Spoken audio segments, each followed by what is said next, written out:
आपला पगार आहे आपला 23,000 आणि आपले नाटक आहे जवळपास लाख रुपयाचे. हे योग्य आहे का? नमस्कार मित्रांनो, अनिताज ब्लॉगमध्ये तुम्हा सर्वांचं स्वागत आहे. मित्रांनो, दिवाळीचा सण परवा दिवशी आहे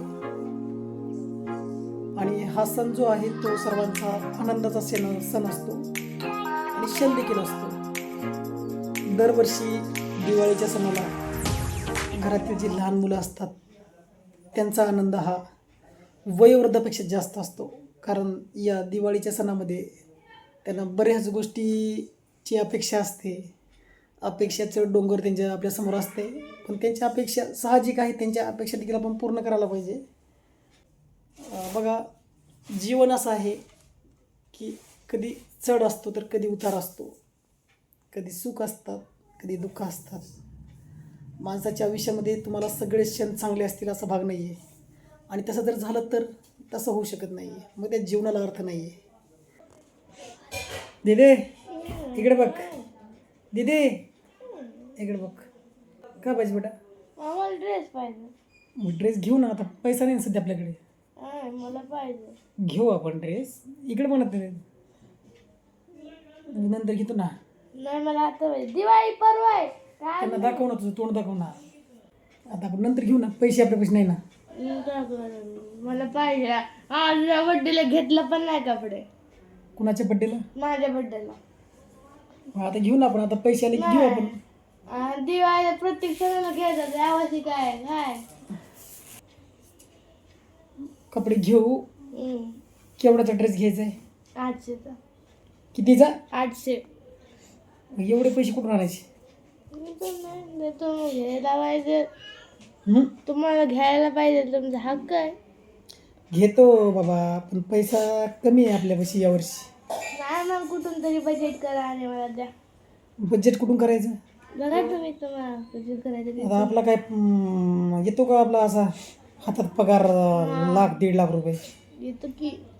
आपल्याकडे पगार इकडे 20,000 रुपये, आपल्याला 25,000 रुपये. त्यामध्ये तुला ड्रेस, पुन्हा पुस्तकाला पैसे, ट्युशनला फी, कुठून पैसा आणायचा बरं एवढा? तू दमच धरा ना अजिबातच. तुम्ही कुणालाच कपडे घेतले नाही? घेऊ ना मग. आता मम्मीला पण नाही घेतलंय. आपली बी दिवाळी चांगली होईल.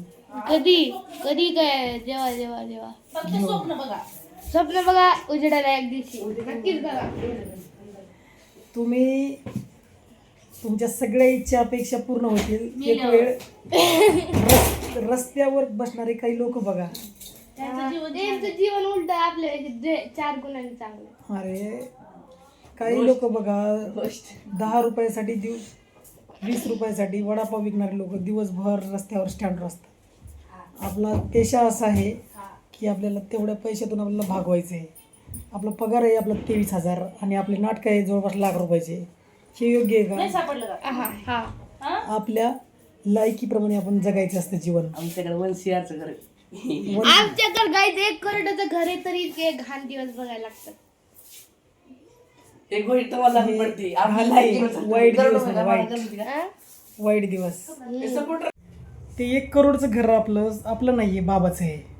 बाबांनी बांधलेलं आहे. आपला काय हक्क आहे त्याच्यावर? आणि 1 करोडचं घर त्यांनी बांधलेलं आहे. आपलं काहीच नाही. आपल्याला 23,000 पगारात काय होणार आहे? आपण बी कमवूया. आपण चांगलं काहीतरी एक मोठ्या पदावर जाण्यासाठी प्रयत्न करतोय. मी देखील अभ्यास करतोय तुमच्यासारखा. मग थोडा दम धरायचा असतो. सगळ्याच गोष्टी तुम्हाला भेटतील असं भाग आहे का? नाही ना. तुम्हाला देखील सर्वसाधारणप्रमाणे आपण यावर्षी दिवाळी साजरा करू. पुढच्या वर्षी थोडे पैसे आले की आपण आपल्यासोबत असणारे जे आपले मित्र आहेत, ज्या लोकांना खरोखरच अजूनही पैशाची गरज आहे, त्यांना देखील मदत करू आणि नंतर दिवाळी साजरी करू. चालेल ना? चला, गाईजला काय सांगणार तुम्ही आता दिवाळीबद्दल? तुम्ही बजेट बघत जावा. घरच्यांची खुशी तर आपली खुशी तशी आहे. बरोबर. अजून काय सांगता येईल? हॅपी दिवाळी गाईज तुमच्या सगळ्यांसाठी. आहे त्याच पैशात बजेट बघावे घरच्यांचे. आम्ही आमची दिवाळी बजेटमध्ये साजरा करणार आहे. तुम्ही तुमच्या बजेटमध्ये दिवाळी साजरा करा, त्यात तुमचा आनंद माना. बाय गाईज, पुढे भेटूया. बाय गाईज, पुढच्या व्हिडिओत भेटूया. तर गाईज, हे सगळ्यात दुनियातली चांगली आहे पप्पा आणि मम्मी. हे नसते तर मी नसते. तर दिवाळी काय साजरी ते काय गोष्टी त्यांच्या असतात ते इतकं झेलतात जितके आपण झेलतो. तर एक वेळ दिवाळी नाही झाली पण दुसऱ्या वेळी तर होईल ना चांगली. तर दिवाळीच्या तुम्हाला पण हार्दिक शुभेच्छा. हॅपी दिवाळी गाईस. बाय गाईस. तुम्हाला व्हिडिओ आवडला असेल लाईक सबस्क्राईब नक्कीच करा. बाय.